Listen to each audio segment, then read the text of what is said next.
നിങ്ങളുടെ favourite shows ഇനി ഒരിക്കലും മിസ്സാവില്ല. ഇപ്പോൾ C5 കാണും നിങ്ങളുടെ ഫേവറേറ്റ് ഷോ തികച്ചും സൗജന്യമായി. ഞാൻ ചേച്ചിയോട് പോയി എല്ലാം ഏറ്റു പറയാം. ഞാനായിട്ട് നിങ്ങളുടെ ജീവിതം ഒരിക്കലും തകർത്ത് കളയില്ല. ഓർമ്മപ്പിച്ചതിന്റെ പേരില് എന്റെ ഭാര്യ ചമഞ്ഞ് ജീവിച്ചവളല്ലേ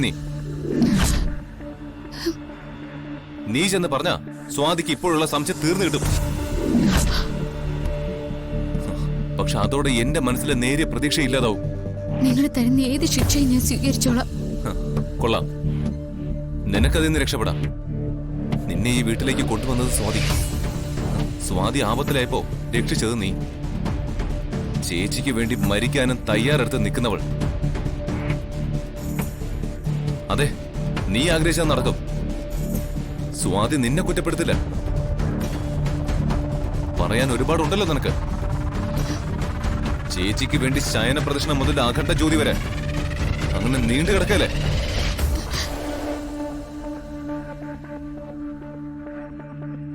എന്റെ കാര്യോ, നിന്റെ ഭർത്താവിനെ അവൾ അന്വേഷിച്ച് നടക്കുമ്പോ ചതിയനെ പോലെ ഞാൻ നിന്നു. സത്യസന്ധനായിട്ട് ചമഞ്ഞു നിന്ന് ഞാൻ അവൾ അതിൽ നിന്ന് പിന്തിരിപ്പിക്കാനായിട്ട് പല വിധത്തിൽ ശ്രമിച്ചു. അമ്മുവിന്റെ ഭർത്താവിനെ കണ്ടെത്തുന്നതില് എനിക്ക് താല്പര്യം ഇല്ലാന്ന് വരെ അവൾ എന്റെ മുഖത്ത് നോക്കി കുറ്റപ്പെടുത്തി. ഞാൻ സഹകരിക്കുന്നില്ലെന്ന് മനസ്സിലായപ്പോ അവൾ എന്നോട് അതേപ്പറ്റി പറയാതെ സ്വന്തം വഴിക്കായി അന്വേഷണം. ഒരു വഞ്ചകനെ പോലെ എനിക്ക് അവളുടെ മുമ്പിൽ നിൽക്കേണ്ടി വന്നു.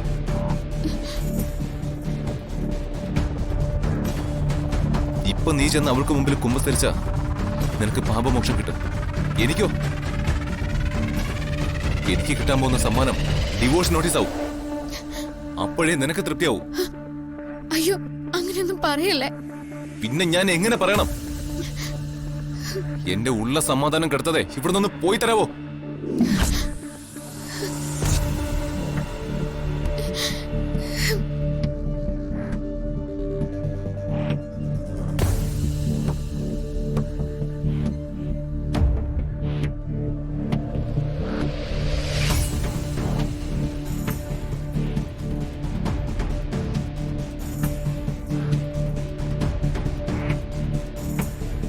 സഞ്ജു, നീ ഇത്രയും പരുഷവാക്കുകൾ അവളോട് പറയാൻ പാടില്ലായിരുന്നു.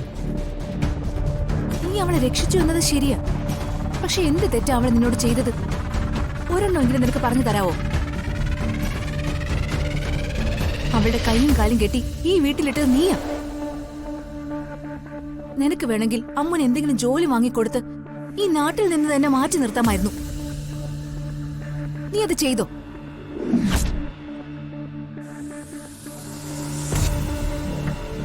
അവള് സ്വയം ഇറങ്ങി തിരിച്ച് ഒരു ജോലി കണ്ടെത്തി മൂന്നാറിലേക്ക് പോയപ്പോ അവളെ നീ പിടിച്ച് ഇവിടേക്ക് കൊണ്ടുവന്നു. മനയിൽ നിന്ന് ബാംഗ്ലൂരിലേക്ക് പോയപ്പോ അവിടെ വിലങ്ങ് തെടിയായി നീ ചെന്നു. എന്നിട്ടും പഴി അവൾക്ക്. ആദ്യം താലി കെട്ടിയ പെണ്ണിനെ ഭാര്യയ്ക്കൊപ്പം ഒരു വീട്ടിൽ താമസിപ്പിച്ചാൽ ഇങ്ങനൊരു അപകടം വരുമെന്ന കാര്യം നീ എന്താ അറിയാതെ പോയത്?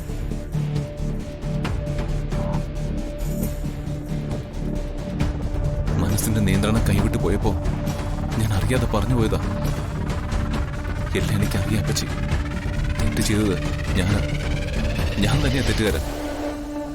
അവളെ കുറ്റപ്പെടുത്തിട്ട് ഒരു കാര്യമില്ല. നീ വന്ന് ഭക്ഷണം കഴിക്കേ. അപ്പച്ചനെ നിർബന്ധിക്കരുത് പ്ലീസ്. ഡൗൺലോഡ് ചെയ്യൂ C5 ആപ്പ്. കാണൂ എല്ലാ എപ്പിസോഡുകളും സൗജന്യമായി.